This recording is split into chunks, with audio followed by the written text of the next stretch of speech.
Hello दोस्तों, आप सभी का स्वागत है समसामयिक घटना चक्र के इस ऑनलाइन प्लेटफॉर्म पर। मैं मोहित आप सभी के बीच उपस्थित हूँ 8 और 9 मई के 2025 इंपॉर्टेंट करंट अफेयर लेकर।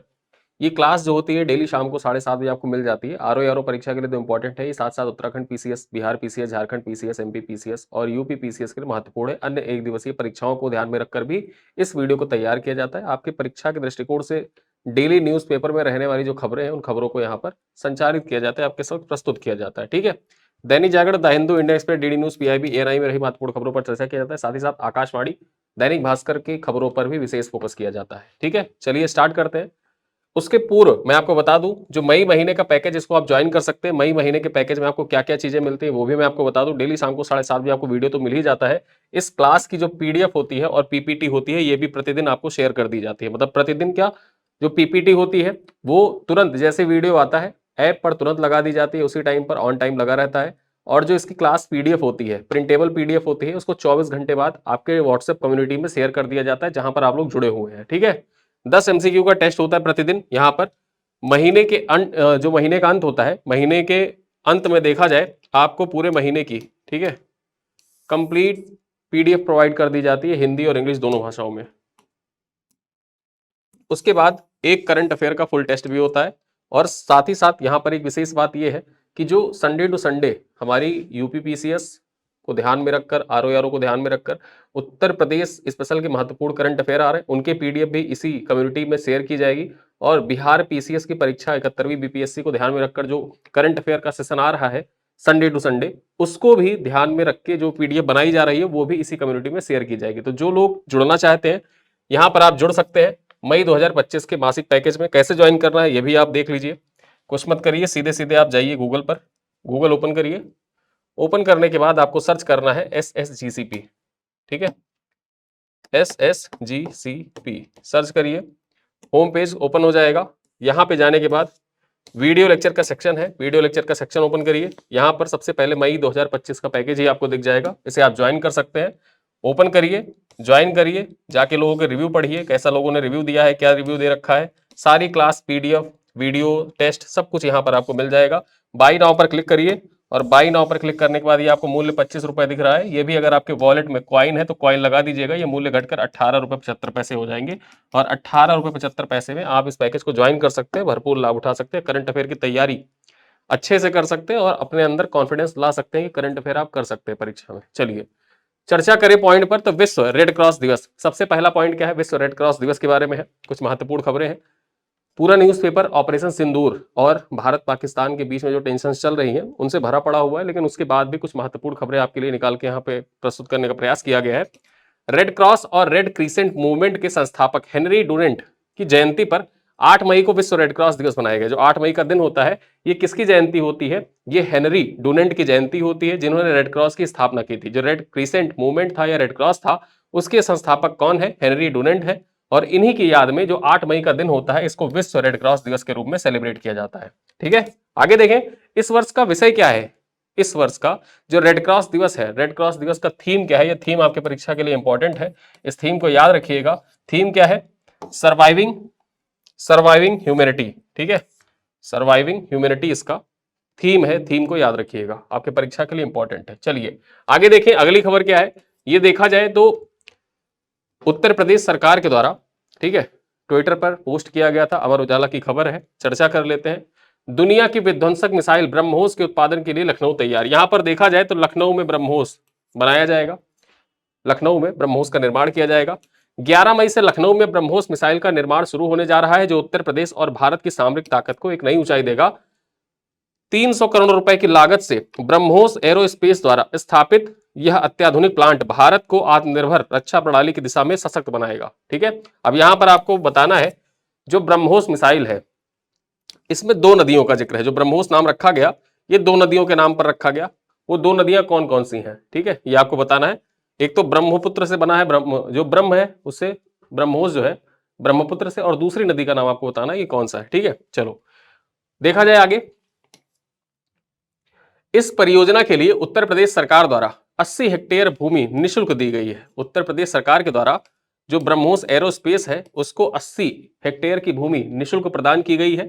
ठीक है, किसके लिए, लखनऊ में जो ब्रह्मोस मिसाइल का उत्पादन है इसको स्टार्ट करने के लिए। आगे देखें यह प्लांट न केवल ब्रह्मोस बल्कि अन्य रक्षा उपकरणों का भी निर्माण करेगा, जिससे उत्तर प्रदेश रक्षा क्षेत्र में एक अग्रणी राज्य बनकर उभरेगा। भविष्य में देखा जाए तो ये प्लांट केवल ना ही ब्रह्मोस का उत्पादन करेगा अपितु अन्य रक्षा उत्पाद जो है उनका भी उत्पादन करेगा। जैसे उत्तर प्रदेश में जो डिफेंस इंडस्ट्रियल कॉरिडोर है उसके तहत देखा जाए तो लखनऊ को नई ऊंचाइयां भी मिलेंगी और साथ ही साथ उत्तर प्रदेश भी रक्षा अनुसंधान के क्षेत्र में एक अग्रणी राज्य बनकर उभरेगा।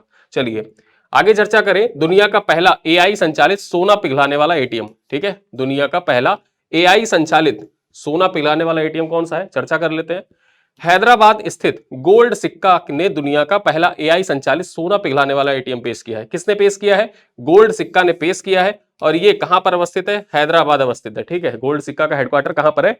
हैदराबाद में अवस्थित है और इसी के द्वारा दुनिया का पहला एआई संचालित सोना पिघलाने वाला एटीएम लॉन्च किया गया। इसके पूर्व देखा जाए तो 2022 में भारत के पहले रियल टाइम गोल्ड एटीएम की सफलता को आगे बढ़ाते हुए इसने क्या किया था, जो गोल्ड सिक्का है इसने 2022 में भारत का पहला रियल टाइम एटीएम, मतलब आप एटीएम से सोना निकाल सकते हैं, ठीक है, वैसा एटीएम गोल्ड सिक्का के द्वारा ही लगाया गया था 2022 में। अब उसकी सफलता से आगे बढ़ते हुए यह अगली पीढ़ी की मशीन अत्याधुनिक सुविधाओं से लैस है जो सोने के लेन देन में क्रांति लेकर आएगी। एक खास बात इसकी एकीकृत संवर्धित वास्तविक क्षमता है, यानी कि इंटीग्रेटेड आर्गुमेंटेड जो रियलिटी है, ठीक, इसका जो मुख्य विशेषता यही है। अब इससे होगा क्या, उपयोगकर्ता जो है ये खरीदारी से पहले आभूषणों को वर्चुअली आजमाने की सुविधा देता है, जो एकीकृत संवर्धित वास्तविकता है, ठीक। तो ये क्या करेगा, आप मशीन के सामने खड़े होइए और किस प्रकार से वर्चुअली मशीन के सामने आप खड़े हैं, एटीएम के सामने खड़े हुए, वर्चुअली वो गहना जैसा आप चाहते हैं वैसा बनाएगा और आपको वर्चुअली पहना के दिखाएगा कि आप कैसे लगेंगे पहनने के बाद, ठीक है। सोना है, सोने को डिजाइन बनाएगा, डिजाइन बनाने की आपकी इच्छा अनुसार जैसा आप डिजाइन चाहते हैं वैसा डिजाइन बनाएगा, वर्चुअली आपको पहना के दिखा भी देगा कि आप कैसे लगेंगे पहनने के बाद, ठीक है। तो ये इसकी मुख्य खासियत है, जिससे खरीदार की अनुभव और इंटरेक्टिव और इमर्सिव हो जाता है, ठीक है। यहाँ पर जो खरीदार है वो और ज्यादा उत्सुक हो जाएगा इन सब चीजों को देख के। तो यहाँ पर ये पॉइंट याद रखिएगा कि दुनिया का पहला एआई संचालित सोना पिघलाने वाला एटीएम किसके द्वारा लॉन्च किया गया है? गोल्ड सिक्का के द्वारा लॉन्च किया गया है। कहां पर? हैदराबाद में, ठीक है। चलो अगली खबर क्या है, भारत टेलीकॉम एक्सपो का आयोजन। भारत टेलीकॉम एक्सपो का आयोजन चर्चा कर लेते हैं।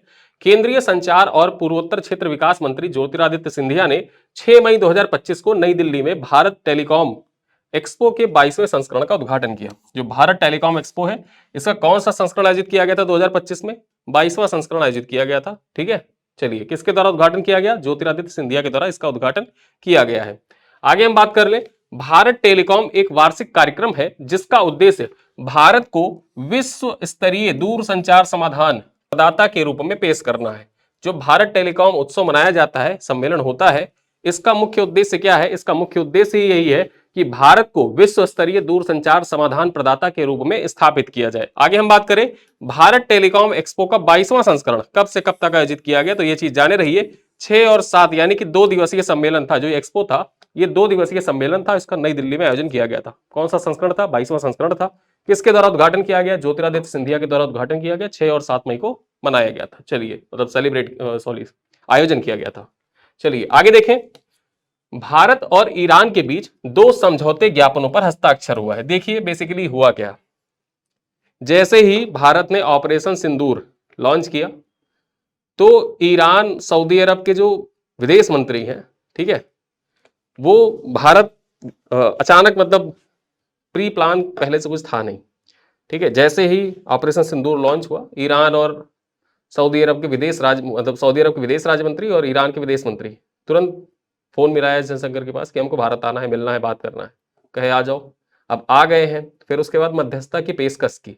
अब मध्यस्थता के लिए तो भारत सरकार के द्वारा जैसे होता ना कि आप पोलाइटली मना कर दें कि नहीं, तो वैसे ही मना कर दिया कि मध्यस्थता करने की जरूरत नहीं है, दोनों लोगों की जो द्विपक्षीय बातें हैं सुलझा ली जाएंगी, मध्यस्थता की आवश्यकता नहीं है। लेकिन अब आए हैं तो कुछ समझौता करके जाएंगे। तो जो 2 समझौते हुए हैं उन 2 समझौते पे बात कर लेते हैं, वही यहां पर लिखा हुआ है। ईरान के विदेश मंत्री डॉक्टर अब्बास अरघाची, ठीक है, कि भारत यात्रा के दौरान भारत और ईरान ने 2 समझौते ज्ञापन पर हस्ताक्षर किए। डॉक्टर अब्बास 7 से 8 मई 2025 को भारत की 2 दिवसीय यात्रा पर थे। विदेश मंत्री डॉक्टर अब्बास अरगाची 20वीं भारत ईरान संयुक्त आयोग बैठक की सह अध्यक्षता करने के लिए भारत आए हुए थे। अगस्त 2024 में ईरान के विदेश मंत्री बनने के बाद जो डॉक्टर अब्बास है, इनकी यह पहली भारत यात्रा है। यानी कि अगस्त 2024 में ये ईरान के विदेश मंत्री बने थे और ईरान के विदेश मंत्री बनने के बाद जो डॉक्टर अब्बास अरगाची हैं, इनकी पहली भारत यात्रा है। बैठक के दौरान दोनों देशों के बीच 2 सहमति पत्रों के आदान प्रदान हुए। ये सहमति पत्र इस प्रकार है। कौन कौन से सहमति पत्र है देख लेते हैं। सीमा शुल्क सहयोग पर द्विपक्षीय समझौते के कार्यान्वयन पर सहयोग समझौता ज्ञापन हस्ताक्षरित हुआ। साथ ही साथ चिकित्सा उत्पाद और विनियमन पर द्विपक्षीय समझौते के कार्यान्वयन पर दोनों पक्षों के बीच में समझौते ज्ञापन पर हस्ताक्षर किया गया। ठीक है, तो ये 2 समझौते हुए। 2 समझौते याद रखिएगा। और ईरान के जो विदेश मंत्री थे वो भारत की यात्रा पर थे। आपकी परीक्षा के लिए इंपॉर्टेंट हो जाता है। चलिए अगली खबर क्या है। रोहित शर्मा ने टेस्ट क्रिकेट से संन्यास लेने की घोषणा कर दी है। ठीक है, रोहित शर्मा ने देखा जाए तो 7 मई को टेस्ट क्रिकेट से रिटायर होने की घोषणा कर दी है। चर्चा कर लेते हैं। भारतीय पुरुष टेस्ट और एक दिवसीय अंतरराष्ट्रीय क्रिकेट टीम के कप्तान रोहित शर्मा ने 7 मई 2025 को एक सोशल मीडिया पोस्ट में टेस्ट क्रिकेट से संन्यास लेने की घोषणा की। हालांकि उन्होंने कहा कि वह अभी भी एक दिवसीय अंतरराष्ट्रीय मैचों को खेलने के लिए उपलब्ध रहेंगे। मतलब T20 से संन्यास ले चुके हैं, अब टेस्ट से संन्यास ले चुके हैं, लेकिन अभी वनडे से संन्यास नहीं लिया, वनडे खेलते रहेंगे।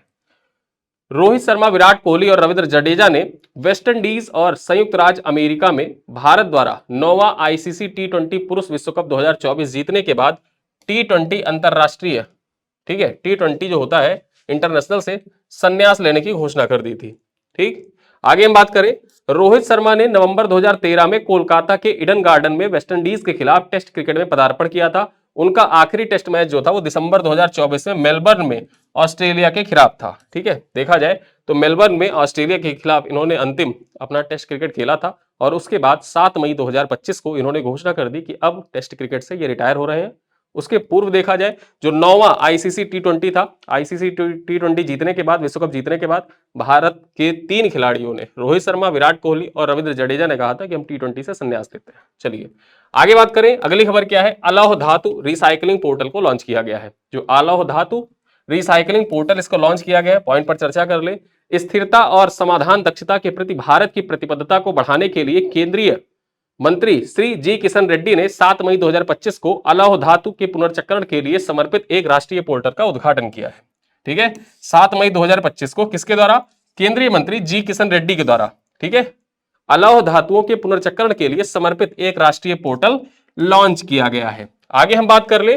राष्ट्रीय गैर लौह धातु स्क्रैप रिसाइकलिंग ढांचे के तहत विकसित पोर्टल का उद्देश्य क्या है? एल्यूमिनियम, तांबा, सीसा, जस्ता और महत्वपूर्ण खनिजों जैसे प्रमुख गैर लौह धातुओं के लिए पूरे भारत में एक पारदर्शी, संरचित और एकीकृत रिसाइकलिंग पारिस्थितिकी का तंत्र बनाना है। ठीक है, यानी कि पूरे भारत में एकीकृत रिसाइकलिंग पारिस्थितिकी तंत्र, इकोसिस्टम का निर्माण करना है, ताकि जो गैर लौह धातु स्क्रैप रिसाइकलिंग ढांचा है इसको और ज्यादा मजबूत किया जा सके। ठीक है, चलिए अगली खबर पर चर्चा करें।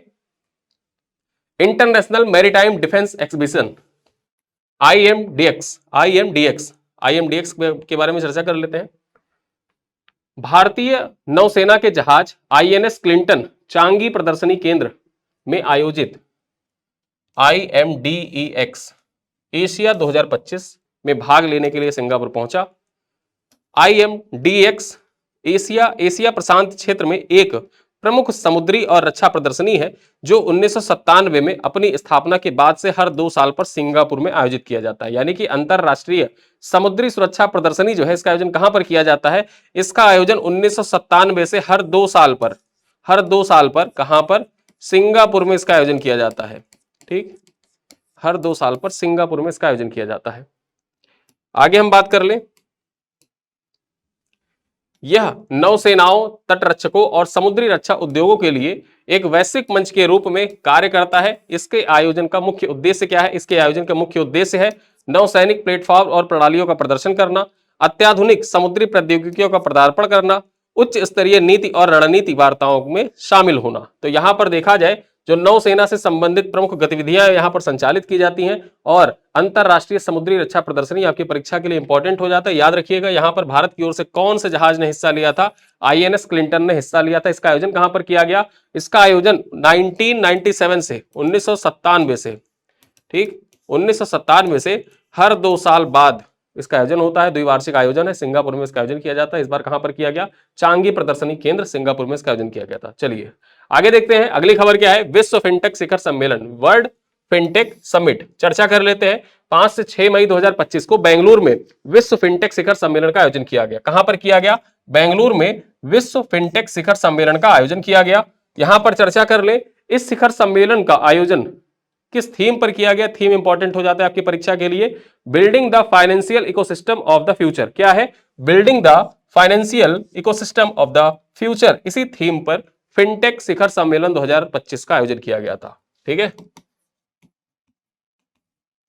2025 आपके परीक्षा के लिए इंपॉर्टेंट हो जाता है, विश्व स्तरीय सम्मेलन है, इस वजह से और ज्यादा महत्वपूर्ण हो जाता है। भारत में आयोजित किया गया, कहां पर आयोजित किया गया, ये आपसे परीक्षा में पूछा जा सकता है। बेंगलुरु में इसका आयोजन हुआ था। कब हुआ था, 5 से 6 मई 2025 को हुआ था। अब देखिए यूपीपीसीएस ने अपना ट्रेंड बदला, ठीक है, ट्रेंड बदला है। अब ट्रेंड बदलने के अनुसार, जैसे लास्ट टाइम आपसे पूछा था, आरओ की जो परीक्षा हुई थी, जो कैंसिल हो गया था, उसमें जो महत्वपूर्ण निधन थे, निधन से संबंधित सवाल पूछा, क्रोनोलॉजिकल ऑर्डर में सेट करने के लिए पूछ दिया। यूपीपीसीएस में क्या किया, यूपीपीसीएस ने उसे सवाल पूछा, ठीक है, दिवस से संबंधित सवाल पूछे, क्रोनोलॉजिकल ऑर्डर में सेट करने के लिए पूछ दिया। उसके बाद पूछा फिर उसने जो मैरीटाइम एक्सरसाइज होते हैं या डिफेंस एक्सरसाइज होते हैं, डिफेंस एक्सरसाइज से सवाल पूछा, उसको क्रोनोलॉजिकल ऑर्डर में सेट करने के लिए पूछ दिया, मंथ के अकॉर्डिंग। उसी प्रकार से जब आयोग पूछ रहा है तो आप जो विभिन्न सम्मेलन हुए हैं उन सम्मेलन को ध्यान रखिए, कौन से ऐसे राष्ट्रीय स्तर के सम्मेलन है जो बहुत महत्वपूर्ण है, और कौन से ऐसे अंतरराष्ट्रीय स्तर के सम्मेलन है जो भारत में हुए हैं। ठीक है, जो सम्मेलन भारत में हुआ है उसका मंथ जरूर याद रखिए, किस महीने हुआ है। ऐसे 4-5 सम्मेलन आपको दे देगा और कहेगा कि क्रोनोलॉजिकल ऑर्डर में सेट करिए, कौन सा पहले हुआ कौन सा बाद में हुआ। ठीक है, तो वर्ल्ड फिनटेक समिट जो है इसके बारे में जरूर याद रखिएगा, ये आपके परीक्षा का भावी सवाल हो सकता है, और आपका दिमाग खोलने के लिए ये सवाल यहाँ पर आपको मैंने तरीका भी बता दिया कि किस प्रकार से सवाल आपसे भविष्य में पूछे जा सकते हैं। ठीक, आपने आरओ की परीक्षा में इस ट्रेंड को देखा होगा, लेकिन पहली बार वहां पर देखा तो दिमाग में ये नहीं आया होगा कि भविष्य में ऐसा सवाल फिर पूछा जा सकता है।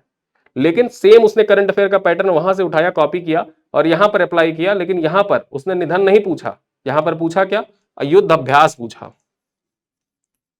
युद्ध अभ्यास पूछा। ठीक है, और भविष्य में वो फिर पूछेगा, वो युद्ध अभ्यास नहीं पूछेगा, वो अब क्या पूछेगा, वो सम्मेलन पूछेगा। ठीक है, और कोई आपको ये नहीं बताएगा कि आपको किस तरीके से तैयार करना है, कंटेंट आपको सब दे देंगे, लेकिन आपको ये नहीं बताएंगे कि किस प्रकार से इसको तैयार करना है। तो मैं आपको बता रहा कि किस प्रकार से आप तैयार करते जाइए साथ साथ में। जैसे वर्ल्ड फिनटेक समिट है, किस महीने में हुआ है, मंथ जरूर याद रखना, परीक्षा में आपसे भविष्य में पूछेगा, सवाल बनाएगा यहां से। चलो आगे देखें, इलिनोइस इंस्टीट्यूट बना भारत में कैंपस स्थापित करने वाला पहला अमेरिकी विश्वविद्यालय। पहला अमेरिकी विश्वविद्यालय है जिसने भारत में अपना कैंपस स्थापित करने का निर्णय लिया है, और इसका कैंपस 2026 की सर्दियों में स्थापित हो भी जाएगा। ठीक है, यानी कि जनवरी फरवरी 2026 के आसपास इसका कैंपस भारत की मुंबई में स्थापित हो जाएगा। चर्चा कर लेते हैं पॉइंट पर। यहां पर देखा जाए, ये अमर उजाला की खबर है, आज ही की खबर है। शिकागो का Illinois institute of technology Bharat में कैंपस स्थापित करने वाला पहला अमेरिकी विश्वविद्यालय बन गया है। उसे इसके लिए विश्वविद्यालय अनुदान आयोग से मंजूरी मिली है, यानी कि यूजीसी के द्वारा मंजूरी प्रदान कर दी गई है, और अब उसके बाद में ये अपना कैंपस स्थापित करेगा। ठीक है, यह कैंपस 2026 की सर्दियों में मुंबई में खोला जाएगा। यानी कि देखा जाए, सर्दियों की बात कर लें तो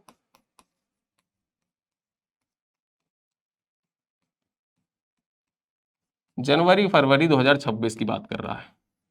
ठीक है, जनवरी फरवरी 2026 की बात कर रहा है, यहां पर आप देखिए लिखा भी हुआ है न्यूज़पेपर में ही। ठीक है, मुंबई में खोला जाएगा। प्रौद्योगिकी और नवाचार पर सबकी पहुंच हो, इसके लिए कैंपस में कंप्यूटर विज्ञान, इंजीनियरिंग, व्यवसाय से जुड़े उच्च मांग वाले क्षेत्रों में स्नातक और परास्नातक की जो डिग्रियां हैं वो यहां से, इस यूनिवर्सिटी से प्रदान की जाएंगी। तो आपके लिए इंपॉर्टेंट हो जाता है कि कौन सा ऐसा अमेरिकी विश्वविद्यालय है जिसने अपना कैंपस मुंबई में स्थापित किया है या मुंबई में स्थापित करने की मंजूरी मिल गई है। तो याद रखिएगा क्या नाम है इसका, इलिनोइस इंस्टीट्यूट। ठीक है, इलिनॉइस इंस्टीट्यूट ऑफ टेक्नोलॉजी, इसके द्वारा मुंबई में अपना पहला कैंपस स्थापित किया जाएगा और ये अमेरिका का विश्वविद्यालय। चलिए आगे चर्चा करें। अगली खबर क्या है, 5 आईआईटी का ढांचागत विस्तार को मंजूरी मिली है। 5 आईआईटी के ढांचागत विस्तार को मंजूरी मिली है सरकार के द्वारा। प्रधानमंत्री नरेंद्र मोदी की अध्यक्षता में केंद्रीय मंत्रिमंडल ने 5 नए भारतीय प्रौद्योगिकी संस्थानों की शैक्षणिक और बुनियादी ढांचों की क्षमता को विस्तार करने को मंजूरी दी है। यहां पर देखा जाए ये 5 नए आईआईटी कौन कौन से हैं। ये 5 नए आईआईटी, आईआईटी आंध्र प्रदेश जो आईआईटी तिरुपति के नाम से जाना जाता है, केरल में देखा जाए आईआईटी पलक्कड़, छत्तीसगढ़ में आईआईटी भिलाई, जम्मू कश्मीर में आईआईटी जम्मू, कर्नाटक में आईआईटी धारवाड़, राज्यों और केंद्र शासित प्रदेशों में स्थापित किया गया है। ठीक है, यहां पर ये 5 आईआईटी की बात की जा रही है। इन 5 आईआईटी में ढांचागत विस्तार को मंजूरी प्रदान कर दी गई है केंद्र सरकार के द्वारा। शिक्षा मंत्रालय के अनुसार देखा जाए 2025-26 से लेकर 2028-29 तक की 4 वर्ष की अवधि में जो परियोजना है यहां पर टोटल 11,828.79 करोड़ रुपए का खर्च किया जाएगा इन 5 आईआईटीज में ढांचागत विस्तार करने के लिए। ठीक है, तो ये आपके परीक्षा के लिए इंपॉर्टेंट हो जाता है। कितनी आईआईटीज में ढांचागत विस्तार किया जाएगा? 5 आईआईटी में ढांचागत विस्तार किया जाएगा। कौन कौन सी आईआईटी है देख लीजिए। आगे देखें, सीबीआई निदेशक प्रवीण सूद को सेवा विस्तार। ठीक है, जो सीबीआई के निदेशक है प्रवीण सूद, इनको सेवा विस्तार दे दिया गया है। चर्चा कर ले यहां पर, केंद्र सरकार ने 7 मई को सीबीआई निदेशक प्रवीण सूद के कार्यकाल को 1 वर्ष के लिए बढ़ा दिया है। प्रवीण सूद ने 25 मई 2023 को 2 वर्ष की अवधि के लिए सीबीआई निदेशक का पदभार संभाला था। ठीक है, 1 साल का सेवा विस्तार हो गया है। तो अब क्या होगा कि ये मई 2026 तक अपने पद पर बने रहेंगे। यहां पर एक पॉइंट इंपॉर्टेंट है कि जो सीबीआई निदेशक की नियुक्ति होती है एक कमेटी की सिफारिश पर की जाती है। एक कमेटी की सिफारिश पर की जाती है जिसमें प्रधानमंत्री, ठीक है, जिसमें प्रधानमंत्री, मुख्य न्यायाधीश और लोकसभा में विपक्ष के नेता शामिल होते हैं। ठीक है, ये तो 3 लोग शामिल होते हैं और इन्हीं 3 लोगों के द्वारा जो कमेटी होती है उस कमेटी के रिकमेंडेशन पर इस सीबीआई के जो निदेशक होते हैं इनकी नियुक्ति की जाती है। ठीक है, चलो आगे बात करें। मेट गाला 2025 का न्यूयॉर्क में आयोजन, चर्चा कर लेते हैं। फैशन का ऑस्कर कहलाया जाने वाला मेट गाला, जिसे आधिकारिक रूप से कॉस्ट्यूम इंस्टीट्यूट गाला कहा जाता है, न्यूयॉर्क स्थित मेट्रोपॉलिटन म्यूजियम ऑफ आर्ट के कॉस्ट्यूम इंस्टीट्यूट के लिए एक फंड रेजिंग इवेंट है। इसकी शुरुआत 1948 से हुई थी। ठीक है, याद रखिएगा, जो ऑस्कर, फैशन का ऑस्कर कहा जाता है, जो मेट गाला होता है ना, रेड कारपेट बिछाए जाते हैं, जो विभिन्न अभिनेता और अभिनेत्रियां हैं रेड कारपेट पे जाते, ठीक है, रेड कारपेट पे जाते हैं, अपना फैशन डिजाइनिंग जो होता है उसको प्रदर्शित करते हैं, तो उसको फैशन के ऑस्कर के नाम से जाना जाता है और इसका न्यूयॉर्क में आयोजन किया गया है। ठीक है, यहां पर देखा जाए इसको आधिकारिक रूप से कॉस्ट्यूम इंस्टीट्यूट गाला के नाम से जाना जाता है। चलो आगे देखें, इस साल की थीम क्या है? Super fine tailoring black style. Super fine tailoring black style, जो ब्लैक डेंडिज्म और ब्लैक फैशन की विरासत को सम्मानित करता है। बेसिकली जो थीम है ये 1980 यानी 1980 नहीं 1800 से, सन 1800 से लेकर 2025 तक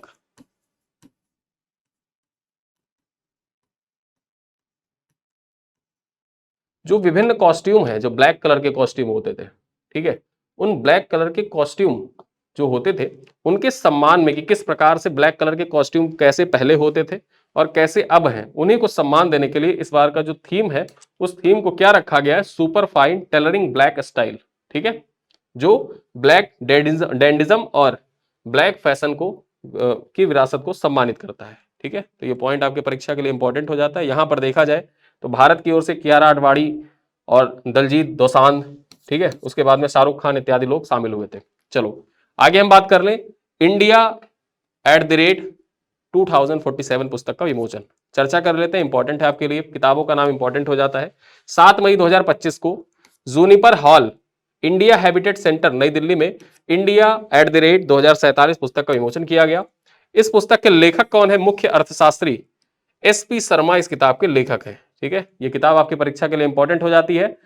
किताब का नाम याद रखिएगा, इंडिया @ 2047 किताब किसने लिखी है? आपसे परीक्षा में डायरेक्टली पूछेगा, SP शर्मा के द्वारा ये किताब लिखी गई है। ठीक, तो यहां पर कुछ महत्वपूर्ण करंट अफेयर थे आज के न्यूज़पेपर में और कल के जो न्यूज़पेपर थे वहां से रिलेटेड जो महत्वपूर्ण खबरें थी। वैसे आज के न्यूज़पेपर में देखा जाए तो बहुत से ऐसी खबरें हैं जो आपके परीक्षा के दृष्टिकोण से बहुत महत्वपूर्ण थे, लेकिन जो ऑपरेशन सिंदूर, ठीक है, जो चलाया जा रहा है उनसे सारी चीजें रिलेटेड थी। और ऑपरेशन सिंदूर को हम लोग जो दृष्टि मैगजीन निरंतर दृष्टि आएगी उसमें बहुत विस्तार से कवर किया जाएगा, इस वजह से उन चीजों को मैंने दृष्टि मैगजीन के लिए रखा है। ऑपरेशन सिंदूर के बारे में पिछले वीडियो मैंने जो बेसिक जानकारी थी उसको आपको बता दी थी। अन्य महत्वपूर्ण खबरों के लिए वीडियो से लगातार आप जुड़े रहे। कुछ प्रश्न है आपसे, इन प्रश्नों का उत्तर आपको कमेंट बॉक्स में देना है। विश्व रेड क्रॉस दिवस किसकी जयंती पर मनाया जाता है? Florence Nightingale, Henry Dunant, Nelson Mandela, mother Teresa. Question number 2 है एआई संचालित सोना पिघलाने वाला दुनिया का पहला एटीएम किस शहर में लॉन्च किया गया है? मुंबई, दिल्ली, हैदराबाद, बेंगलुरु। क्वेश्चन नंबर 3 है भारत टेलीकॉम एक्सपो 2025 का उद्घाटन किसने किया है? अश्विनी वैष्णव, राजीव चंद्रशेखर, ज्योतिरादित्य सिंधिया, निर्मला सीतारमण। क्वेश्चन नंबर 4 है रोहित शर्मा ने टेस्ट क्रिकेट से संन्यास की घोषणा कब की? 6 मई 2025, 7 मई 2025, 8 मई 2025, 9 मई 2025। विश्व फिनटेक शिखर सम्मेलन 2025 का थीम क्या है? यहां पर 4 थीम लिखे हुए हैं, चारों में से कौन सा थीम सही है? विश्व फिनटेक शिखर सम्मेलन। ठीक है, चलो आगे देखें। भारत में कैंपस स्थापित करने वाला पहला अमेरिकी विश्वविद्यालय कौन सा है? कौन सा विश्वविद्यालय है जिसने भारत में अपना कैंपस स्थापित किया है? ठीक, पहला अमेरिकी विश्वविद्यालय कौन सा बन गया है? आपकी परीक्षा के लिए मोस्ट इंपॉर्टेंट है ये सवाल। चलिए अंतिम प्रश्न है इंडिया एट दी 2047 पुस्तक के लेखक कौन है? अमिताभ कांत, रघुराम राजन, एसपी शर्मा या कौशिक बसु। तो यहां पर 7 प्रश्न है। वीडियो बहुत लंबा नहीं था आज का, लगभग 27 मिनट का वीडियो है और 27 मिनट के वीडियो में जो महत्वपूर्ण खबरें थी उनको कवर करने का प्रयास किया गया। मैं आपको फिर से बताता हूं कि हमेशा जब आप किसी टॉपर्स को सुनते हैं तो यही कहता है कि आप करंट अफेयर के 2 सोर्स फॉलो करिए, और 2 सोर्स में आपको हमेशा बताता हूं कि आप एक तो हमारा जो वीडियो लेक्चर है, ठीक,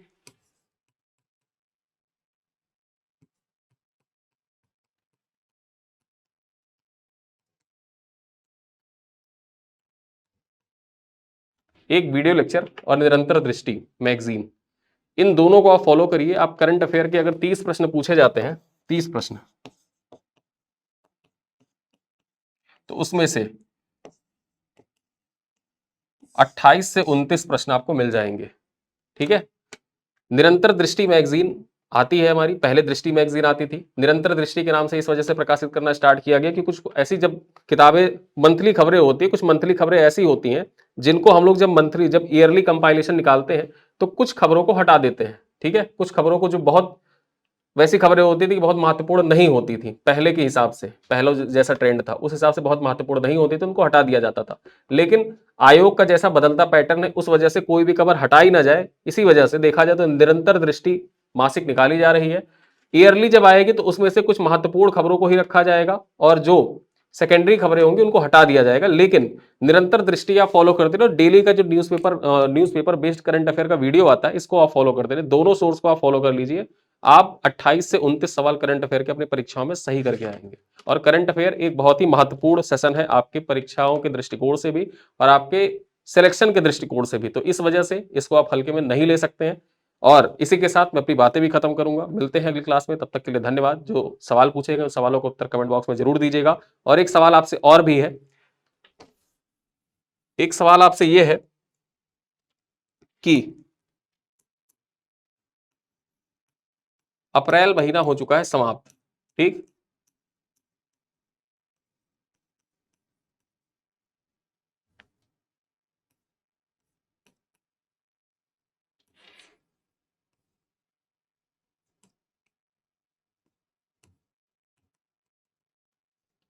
अप्रैल महीना समाप्त हो चुका है और टॉप 100 करंट अफेयर जो अप्रैल महीने के हैं वो वीडियो में लाना चाहता हूं। क्या आप लोग इस चीज से एग्री करते हैं कि जो आप लोगों ने करंट अफेयर पढ़ रखा है, पूरा मैगजीन आपको प्रोवाइड कर दी गई है पीडीएफ, उनमें से जो सबसे इंपॉर्टेंट है उसका एक छोटा सा वीडियो है जिससे आपका पूरे महीने का रिवीजन हो जाए? अगर आप चाहते हैं ऐसा वीडियो तो कमेंट करके जरूर बताइएगा कि हाँ ऐसा वीडियो लाया जाए। उसके बाद सोमवार को वीडियो आ जाएगा। ठीक है, तो इसी के साथ वीडियो को यहीं पर एंड करते हैं। मिलते हैं अगली क्लास में, तब तक के लिए धन्यवाद।